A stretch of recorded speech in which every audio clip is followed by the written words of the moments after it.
Hello, everyone's. I am here for Love and Hip Hop Hollywood Season 6, The Reunion Part 2. If you're new to my channel, welcome. If you're returning, you're a family member, you're one of my peoples, welcome back.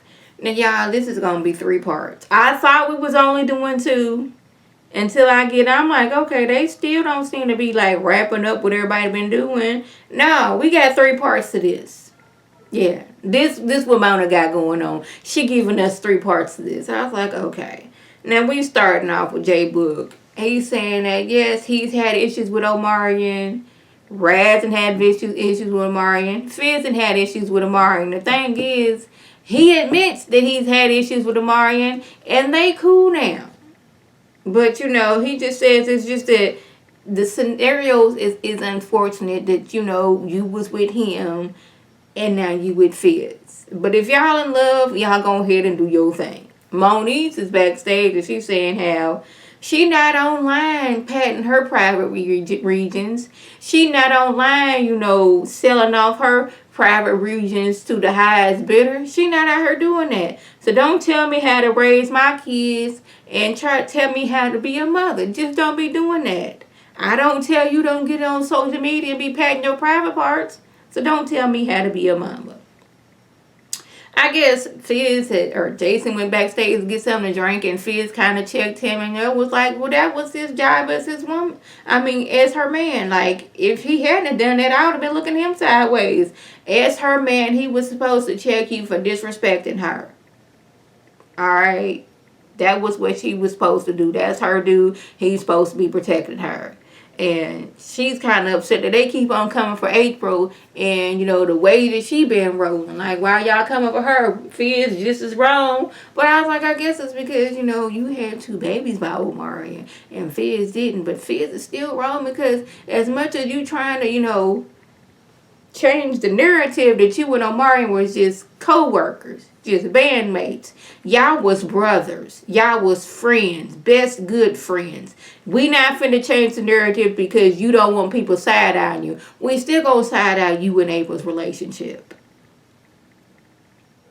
And if something does go wrong, we're gonna be looking at y'all like, see, y'all shouldn't have got together in the first place. Now, Moniece says that sometimes she's not okay and sometimes her medication doesn't work. And I need the person who I laid down in the bed with and the person I got pregnant with to help me out sometimes. That is not good. When I am not good, that's all I want. He said, admit you're not mentally there when it's your week to be with Cameron. And she's like, I'm saying that. I have admitted that. And she said, that's what I've been saying. It's like, you and April, this is what I'm saying. Fizz and April bragged and told anybody who would sit still and listen how he was there for her when she broke up with Omarion. How when she was just drinking herself into a stupor, he would come, he would get the kids, he would take them to the park, give her a little rest, did all of these things. But when the mother of your child wants you to get your child because she's going through it mentally, you looking at her like, no, this your week. What I got to do? When you was bragging about being there for April, and I'm trying to figure out how does that work? He's like, when it's her week, that's all on you, baby. That ain't got nothing to do with me. I was like, okay. And he's like, he'll take full custody of Cameron while she out here go get herself together. And once she done got herself together and went to like some kind of facility to get yourself together, we can go back to being co-parents and joint custody. But my question is to Fizz, when you were, on tour with B2K and it was your week to be with Cameron, who had Cameron at that time? Was he on the road with you? Because he in school, yeah. So who was watching Cameron when it was your week when you were on tour? Can you answer me that question? Was it Moniece? Because I'm going to think it was.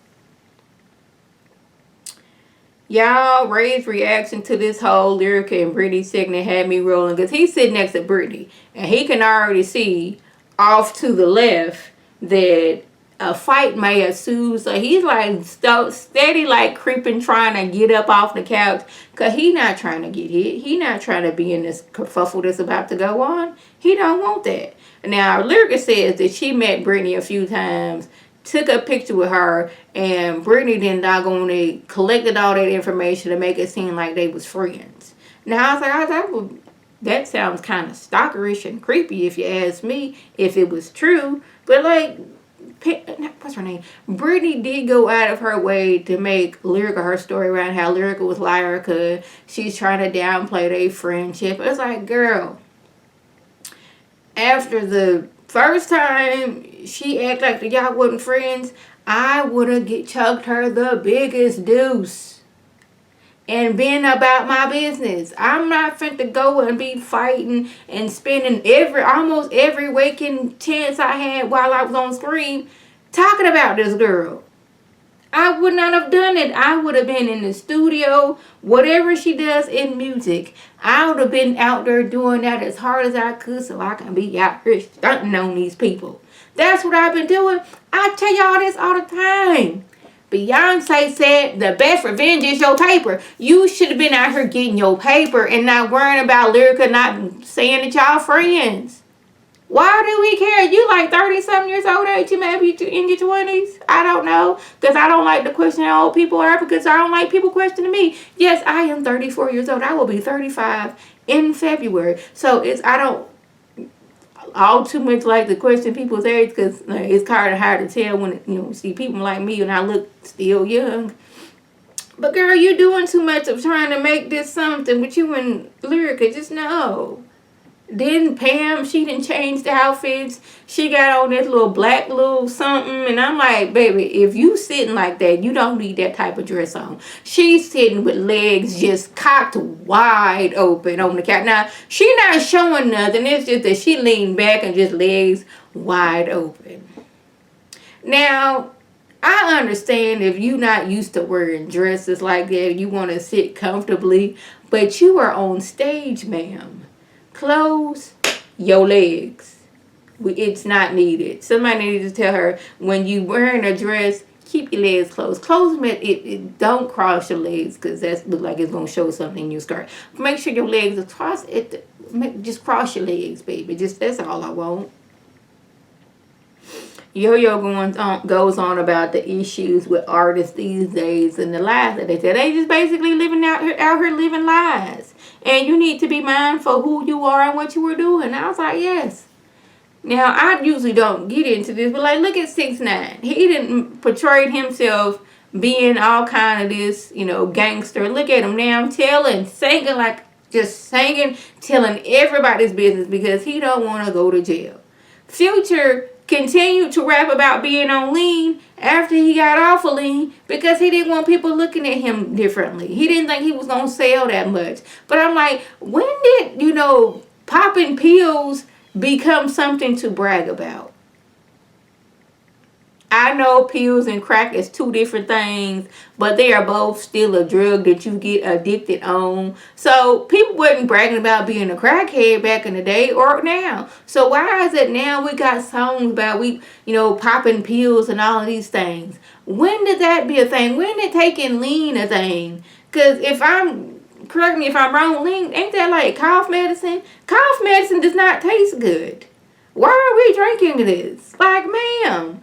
No, and maybe it's just that, I don't be doing pills like that because I can't be doing pills like that. I done told y'all before I had surgery and they gave me some oxycodone or something like that. And when I tell you, like, give me a extra strength Tylenol all day, every day over to anything, high prescription, because your girl was feeling this, like, I done had surgery. I'm supposed to take this medicine to make me feel better. It's not making me feel better. It's making me feel nauseated. I mean, like, y'all done gave me, 15 pills? And, like, the first time I took the pill, I was like, okay, maybe I still have the anesthesia in me. I don't feel good. The second time, I was like, something's not right. I'm not feeling better. I just feel nauseous. I want to be able to sit up and not just be laying down this time. I can't take these pills. I cannot do it. I just can't.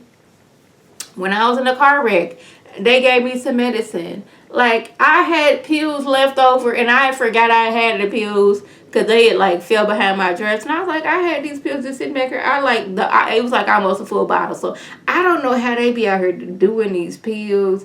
Maybe it's because it just makes me feel bad. Like, get me an extra strength Tylenol. Okay, all day, every day. You can even use the generic brand. Just don't give me none of that heavy stuff. Kay, she's talking about what she's going through and, trying to get her music together, and how Tone is not going to be her surrogate mother because somebody didn't knock on Tone's window talking about something. Have you had Kay's baby or Kay's babies inside you yet? And yeah, that's scary. Yeah, no. You should go to an agency. You don't need to be picking up somebody you met at IKEA. No, ma'am.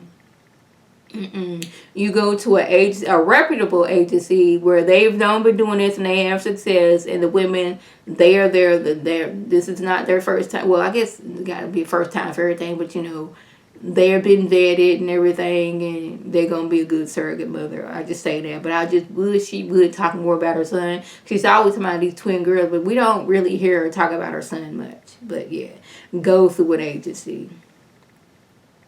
Y'all, Zell and Paris were sitting over there holding hands while they was yelling at other people. I was like, look at them. They look like a little couple over there. They seem more like a couple than he did with his girlfriend. Like, where was she at? We seen her maybe once or twice. So, yeah. But they was sitting over there holding hands like they was just like newly boyfriend or girlfriend or like newly married. Sitting over there holding hands while they fussing at other folks. It was hilarious. But, like, I did see, like, what was it? Love and Hip Hop New York when Kay was on there. Like, we seen, like, Paris on there. I was like, I forgot that Paris was on there, like, way back when. And I was like, yeah, she was. She started off as Paris, K. Michelle's friend. So, I guess that's why she was even more mad that, you was my friend before you was my assistant, before you was stealing from me. So, y'all, that was the gist. I don't even know why they got Marcus Houston there. He was on, 2 episodes? Maybe had 5 minutes. Now, mind you, Marcus was my husband in my head for years. He was my husband in my head. Had posters of him all over the wall. Every time I went to Walmart, I would go to the magazine section and give me a Word Up magazine and flip through there, see if I could see IMX, because that's what they was going by at the time. Yeah. And if it had more than 2 posters of them, I would get it. And he was all over my wall. Yes, I just had from when he was young till he was older. He was my husband in my head. But now, that all changed. But still, like, why was he there? I know I keep on messing with this blanket, but it's so soft. It's not even all that cold in the house. It's just that I like the feeling of this scarf. I wore it at a Christmas party my civic club be having. Yeah, your girls in the civic club. That sounds like something the older people do. And yes, I am the youngest person there. Everybody else is like 60 and above. But that don't matter. Like, I'm part of a civic club, and I wasn't just at our Christmas party. So, yeah, that was suggested went on. If I left anything out, by all means, leave a comment below. If you're new to my channel, welcome. Feel free to subscribe. It is free all day, every day, free 99. Make sure your notifications are on. So, with my beautiful face, puts up a video. You can click on it. You can like it. You can share it with your people. You can come over and be one of my peoples. If you're returning, you are a family member, you already one of my peoples, well, welcome back. Y'all know what to do. Tell your people to tell their people to come over and be one of my peoples. Hit that icon above. This is Lady T signing off. Have a good one.